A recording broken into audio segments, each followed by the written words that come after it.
There's no doubt about it. You've given us a very good submission on this. How do you feel about his trial? You know, we had issues with trying people who are alleged to be sponsors of terrorism.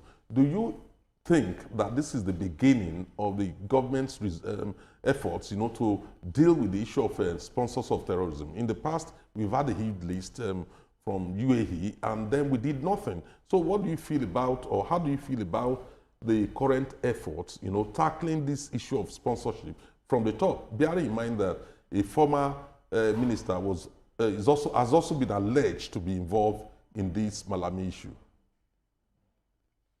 Fantastic question, and I also want to use this medium to appreciate the government, the present government of the Federal Republic of Nigeria. You see, this is a very tough game, or a very tough match. I had your discussion about the Nigerian-Morocco match. It was a very tough match, but this very issue happening is a very tough issue, and I really appreciate the President and Commander-in-Chief of the Armed Forces for taking the bull by the horn. Nobody is above the law of the Federal Republic of Nigeria, no matter how highly placed. Since 1999, this is the first time I'm seeing an administration, you know, going all out, you know, to deal with sponsors and financiers of terrorism. Because for you to finance terrorism, it's not a day game, it's not a joke. It involves billions of dollars, it involves billions of naira. That's why when you look at the hierarchy and command structure of terrorism globally, the head of affairs are always prominent people of high reputation that decides to, you know, go against their state. For me, I see this as a war against the Nigerian people if President of Malami is truly involved in sponsoring this terrorist act or whatever has been brought against him by the DSS, an exception of money laundering.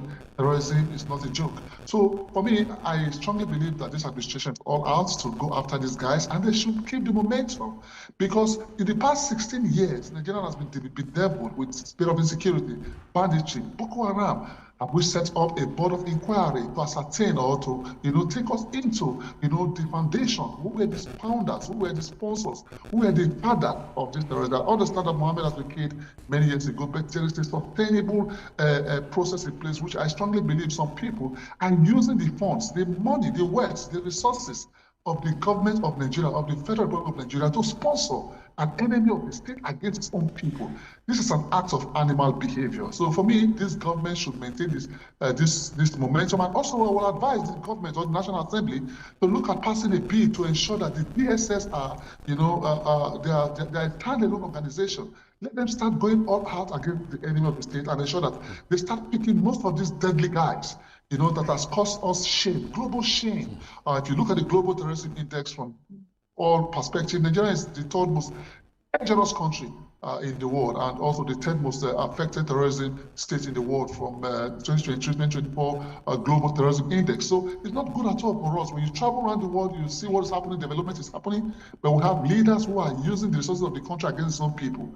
It's an act of animal behavior, and I strongly believe that this administration should not relent, and it shouldn't be a form of selective justice or whatever the case may be. Whatever is involved, even if they are from the same party, APC or APDP or whatever party, the president should give the DSS the marching order to start fetching sponsors of terrorism out. It's going to be a form of deterrence measures and deterrence mechanism to stop would-be sponsors in the next administration or whatever time or next some other time to come. Absolutely.